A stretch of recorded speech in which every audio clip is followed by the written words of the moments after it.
எல்லாத்துக்கும் வணக்கங்க. உடுமல்பேட்டையிலேருந்து மாட்டாவரி ஆனந்த். இப்போ நம்ம பார்க்குற மாடு பார்த்திங்கன்னா ஜெர்சி மாடுங்க. நல்ல ப்ரீடு மாடுங்க. இப்போ ஈனி இருக்கிறது 3ஆம் நீத்துங்க. கன்று பார்த்திங்கன்னா கெடேரி கன்று.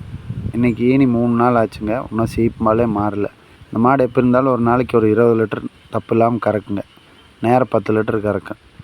நல்ல மடிகாம்பு ஒரிசல், நல்ல ப்ரீடு மாடுங்க. சுழி சுத்தமெல்லாம் நல்லா இருக்குங்க. எந்த வையம் இல்லைங்க. நல்ல கோலங்குறியான மாடு. நல்ல உடம்பு சுத்தம். ஓவர் சைஸ் எல்லாம் கிடையாதுங்க. மீடியம் சைஸ் மாடு தான். இந்த மாடு பிடிச்சிருந்துன்னா கீழே இருக்கிற நம்பருக்கு கூப்பிடுங்க. மறக்காமல் சேனல் சப்ஸ்கிரைப் பண்ணுங்கள். Bell button அமுத்துங்க.